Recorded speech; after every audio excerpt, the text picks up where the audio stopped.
Bismillahirrahmanirrahim. Assalamualaikum warahmatullahi wabarakatuh. Bapak-bapak, ibu-ibu, mas-mas, mbak-mbak, khususnya adik-adikku sekalian yang dirahmati Allah dimanapun Anda berada. Kembali di IIP Channel bersama saya, IIP Wijayanto. Kali ini kita akan membahas tema perbedaan sifat menyebabkanmu berpisah dengan mantan. Ini yang harus kamu lakukan agar bisa kembali bersamanya. Manusia itu lahir dengan membawa sifat karakternya masing-masing, ya. Bahkan anak kembar identik sekalipun itu mestinya punya perbedaan-perbedaan sifat, kecenderungan, hobi, ketertarikan, bakat, dan seterusnya. Dan itulah manusia yang menjadikan menarik sebuah relasi, sebuah komitmen ketika memang banyak perbedaan. Kalau banyak persamaan jadi garing, ya. Hobinya sama, pendidikannya sama, latar belakang keluarganya juga sama, ya, dan seterusnya. Itu perjalanannya menjadi sepi-sepi saja, menjadi garing, ya. Tetapi ketika dua anak manusia ini punya banyak perbedaan, nah disitulah challenge-nya. Ketika mereka bisa mengatasi perbedaan-perbedaan itu, maka mereka akan menemukan manisnya cinta, ya. Bahwa sesungguhnya cinta yang kuat itu akan bisa tetap mempertahankan mereka, ya, sebanyak apapun perbedaan yang harus dicarikan titik temu. Jadi ya, ketika orang banyak berbedanya, itu seperti orang yang naik gunung. Naik gunung di Indonesia, wah itu indahnya luar biasa. Dibandingkan kalau kita misal naik gunung Mount Everest atau Alpen, ya, yang isinya hamparan salju semua, putih, ya, tidak ada pemandangan yang lain, yang ada cuma putih sama dingin, ya.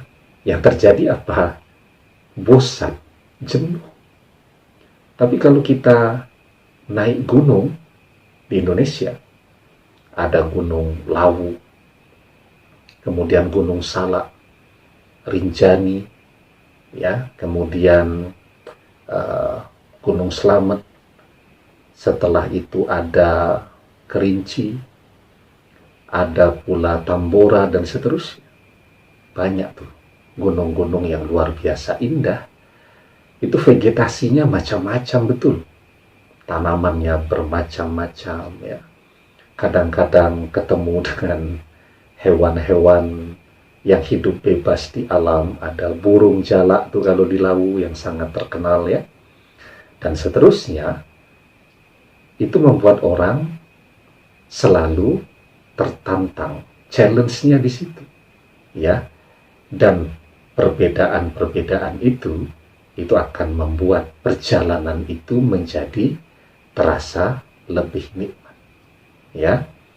Tapi kalau sama semua, ya, itu seperti orang nyetir di jalan tol tuh, cepet ngantuk, lurus lempeng, itu pemandangannya, ya, di kiri kanannya paling rawa-rawa, ya.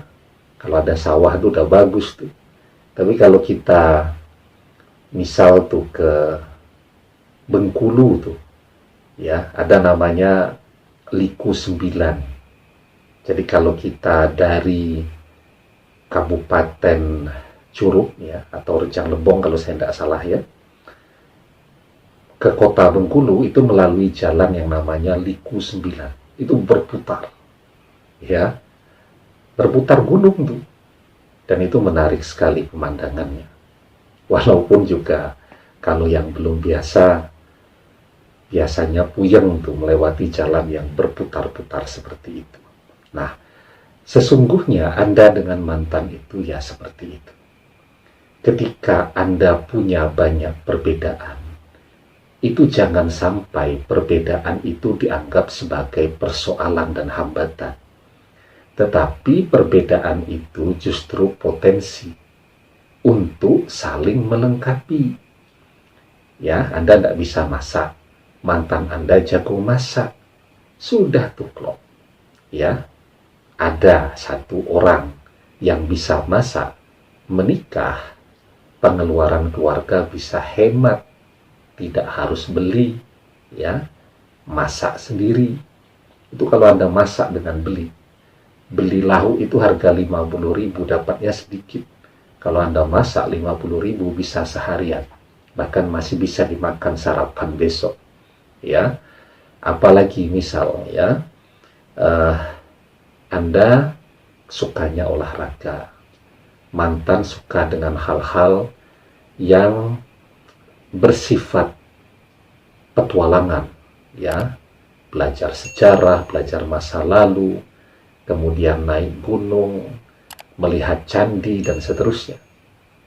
Kan saling melengkapi, wawasannya jadi lengkap.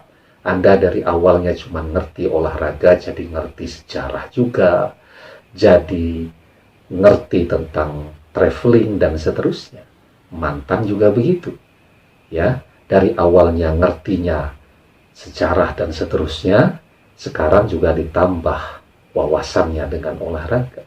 Jadi begitu manusia itu, ya, ketika banyak perbedaan di antara mereka, sesungguhnya perbedaan ini ketika bisa dimanajemen dengan baik, itu akan membuat Anda menjadi semakin lengkap. Sayangnya, ketika banyak perbedaan, yang terjadi apa? Orang memaksakan kehendaknya kepada orang yang dia cintai.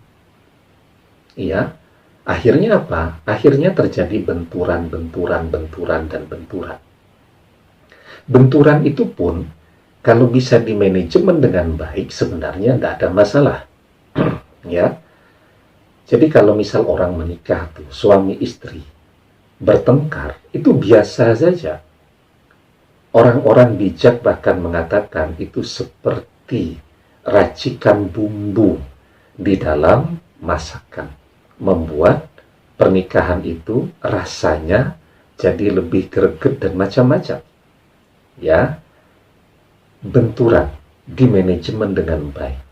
Karena ketika orang bertengkar dan mereka bisa menyelesaikan itu, maka kedewasaan mereka juga akan bertambah. Ya.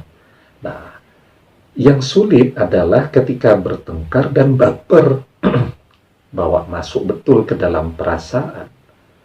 Orang bertengkar, selesai berdebat, nada agak tinggi sedikit, ya sudah selesai. Ya bercanda lagi, ngobrol lagi, happy-happy lagi di dalam keluarga. Tapi ada orang yang kemudian masukkan ke dalam hati. Ya, akhirnya jadi sakit hati. Akhirnya jadi masalah di kemudian hari. Nah, karena itu ya, kalau Anda pengen kembali kepada mantan, kuncinya apa? Kuncinya mengalahkan. Tidak memaksakan kehendak. Belajar untuk mendengarkan dan menerima dia. Dengan segala kelebihan dan kekurangannya. Begitu. Ya, manusia itu kekurangannya banyak, tapi juga ada kelebihannya. Kalau Anda terima dia dengan lapang dada, satu paket, Anda tidak memaksa dia berubah, maka hidup Anda insya Allah akan berjalan dengan indah dan nyaman. Maka di dalam sebuah hadis dijelaskan, wastausu bin nisa'i khairan fa innahunna khuliqna min dila'in wa inna a'waja say'in fid dila'i a'lahu fa in zakhatta tukimuhu kasartah wa in taraktahu lam yazal a'waja fastausu bin nisa'i khairan.